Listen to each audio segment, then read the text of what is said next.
السلام علیکم ورحمۃ اللہ وبرکاتہ۔ معزز ناظرین، نماز سے متعلقہ مسائل چل رہے ہیں۔ پچھلے ویڈیوز میں ہم نے نماز کے شرائط اور اس سے متعلقہ مسائل ذکر کیے تھے، اور اب نماز سے متعلقہ فرائض اور اس سے ریلیٹڈ جتنے مسائل ہیں اس کا ذکر کریں گے انشاءاللہ۔ بہت سارے احباب وہ ہیں جن کو نہ نماز کے شرائط معلوم ہیں اور نہ نماز کے فرائض معلوم ہیں۔ علماء نے لکھا ہے کہ اگر نماز کے شرائط کا علم نہ ہو اور نماز کے فرائض معلوم نہ ہو اور اسی میں سے کوئی چیز چھوٹ جائے نماز میں یا نماز سے پہلے، تو ایسی صورت میں وہ نماز ہی مکمل نہیں ہوگی۔ نہ جانے ہم میں سے کتنے لوگ ایسے ہیں جن کو نہ شرائط معلوم ہے نہ فرائض، اور برسوں سے نمازیں ان کی ہو رہی ہیں، اور وہ خوش فہمی میں بھی مبتلا ہیں کہ ان کی نمازیں مقبول ہو رہی ہیں یا مکمل ہو رہی ہیں۔ مقبول تو اس وقت ہوں گی جب کہ اس کے شرائط اور فرائض کا لحاظ ہو ظاہری اعتبار سے، اس کے بعد مقبولیت یہ اللہ تعالیٰ کے حسن توفیق کی بنیاد پر ہوگا۔ چلیے جانتے ہیں کہ نماز میں فرائض کتنے ہیں۔ علماء نے نماز کے جو فرائض بتائے ہیں وہ عام طور پر 7 بتائے جاتے ہیں۔ ان میں سے ایک فرض جو سب سے پہلا فرض ہے وہ ہے تکبیر تحریمہ، یعنی اللہ اکبر کہہ کر نماز کے لیے ہاتھ باندھنا، اس کو تکبیر تحریمہ کہتے ہیں۔ یعنی اللہ تعالیٰ کے ذکر سے، اللہ کی بڑائی سے نماز کا آغاز کرنا، یہ نماز کے فرائض میں سے پہلا فرض ہے۔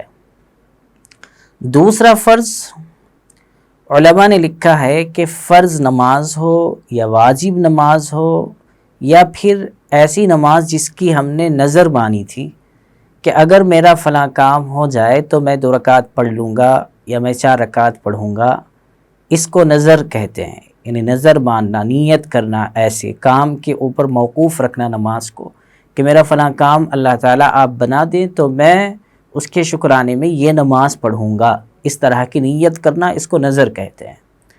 تو نظر کے اعتبار سے جو نماز پڑھی جاتی ہے اس کی تکمیل پر، یہ نظر تو فرض نماز ہو یا واجب نماز ہو یا نماز نظر کے طور پر پڑھی جا رہی ہو، تو ان نمازوں کے اندر قیام یعنی کھڑا ہونا، کھڑے ہو کر نماز پڑھنا، اس سے متعلقہ جو تفصیلات ہیں وہ آگے کی ویڈیوز میں آئیں گی۔ صرف یہاں پر ہمیں یہ یاد رکھنا ہے کہ نماز کے فرائض کیا ہیں۔ تو 2 فرض آپ کے سامنے آ چکے۔ تیسرا فرض جو علماء نے لکھا ہے وہ ہے قراءت۔ قراءت یعنی فرض نماز کی 2 رکعتوں میں اور بقیہ جو نمازیں ہیں جیسے سنت ہے، نفل ہے، واجب ہے، ان نمازوں کی ہر رکعت میں قرأت کرنا، یعنی قرآن شریف کی کوئی آیت پڑھنا، یہ ضروری ہے۔ یہ فرائض میں سے تیسرا فرض ہے۔ اب وہ کتنی آیتیں پڑھی جائے گی، 1 آیت پڑھی جائے گی یا 3 آیتیں پڑھی جائے گی، کن کن رکعتوں میں پڑھی جائے گی، اس کی تفصیلات آگے آئیں گی۔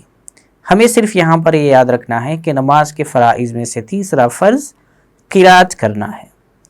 چوتھا فرض جو علماء نے لکھا ہے وہ ہے رکوع کرنا، یعنی نماز میں جب ہم قرأت مکمل کر لیں تو ایسی صورت میں ہم رکوع میں جاتے ہیں، جھکتے ہیں گھٹنوں پر ہاتھ پکڑ کر، یہ رکوع کرنا یہ چوتھا فرض ہے۔ اس سے متعلقہ جتنے مسائل ہیں کہ رکوع کتنا کرنا چاہیے، کیسے ہونا چاہیے، اس کو یہاں پر ذکر نہیں کیا جائے گا، وہ آگے والی ویڈیوز میں آئیں گی۔ 5واں فرض جو علماء نے ذکر کیا ہے وہ ہے سجدہ کرنا، یعنی سجدہ جو زمین پر کیا جاتا ہے، پیشانی، ناک اور ہتھیلیاں اور گھٹنے اور پیر کے پنجے یہ رکھ کر جو باقاعدہ سجدہ ہوتا ہے، یہ سجدہ کرنا یہ جو ہے نماز کے فرائض میں سے ہے۔ 6واں فرض جو علماء نے ذکر کیا ہے کہ تشہد پڑھنے کے بقدر قائد آخرہ میں بیٹھنا، یعنی 4 رکعت والی اگر نماز ہے تو آخر رکعت میں تشہد جتنی دیر میں پڑھا جاتا ہے اتنی دیر قاعدے میں بیٹھنا، 2 رکعت والی نماز ہے تو اس کے آخر رکعت میں تشہد پڑھنے کے بقدر بیٹھنا، 3 رکعت والی نماز ہے تو اس کے آخر رکعت میں تشہد پڑھنے کے بقدر بیٹھنا۔ غرض یہ کہ قاعدہ آخرہ چاہے وہ 4 رکعت والی نماز ہو، چاہے وہ 2 رکعت والی نماز ہو، چاہے وہ 3 رکعت والی نماز ہو، جیسے مغرب کی نماز، اس میں قاعدہ آخرہ کے بقدر تشہد پڑھنے کے بقدر قاعدہ آخرہ میں بیٹھنا۔ یہ 6 فرائض عمومی طور پر ذکر کیے جاتے ہیں، لیکن بعض علماء کے نزدیک اس کے علاوہ ایک چھٹا 7واں فرض بھی ہے، وہ ہے نماز کے فرائض میں سے تعدیل ارکان، یعنی اطمینان کے ساتھ نماز پڑھنا اور نماز سے نکلنا بھی فرائض میں سے شامل ہے، یعنی اپنے ارادے سے نماز سے نکلنا، جیسے السلام علیکم ورحمۃ اللہ کہہ کر ہم اپنے ارادے سے نماز سے نکلتے ہیں، اس کو بھی بعض علماء نے فرائض میں شمار کیا ہے۔ غرض یہ کہ آپ کے سامنے نماز کے جو فرائض، یعنی جس میں سے کوئی بھی چیز اگر چھوٹ جاتی ہے تو نماز ہی نہیں ہوگی، وہ ذکر کیے گئے۔ عام طور پر علماء نے اس کو 6 ذکر کیے ہیں اور کچھ علماء نے اس کو 7 ذکر کیے ہیں۔ وہ 7 کے 7 چیزیں آپ کے سامنے آ چکی ہیں۔ ہمیں سے کوشش کرنی چاہیے ہر بھائی اور ہر بہن کو کہ وہ اسے یاد کر لیں، اسے یاد رہیں۔ دینیات وغیرہ کی جو کتابیں ہیں اس میں بھی یہ چیزیں ذکر کی جاتی ہیں، اس کو یاد کرنا چاہیے تاکہ ہماری نمازیں، ہماری عبادتیں صحیح طور پر انجام دی جائیں۔ ہم یہ بات دیکھ سکتے ہیں جو ہے فتاوا تاتار خانیہ والیوم نمبر 1 پیج نمبر 436 پر۔ اسی کے ساتھ جو اخیر جو فرض ذکر کیا گیا ہے یہ حلبِ کبیر کے اندر 257 پر ہم یہ مسئلہ دیکھ سکتے ہیں۔ السلام علیکم ورحمۃ اللہ وبرکاتہ۔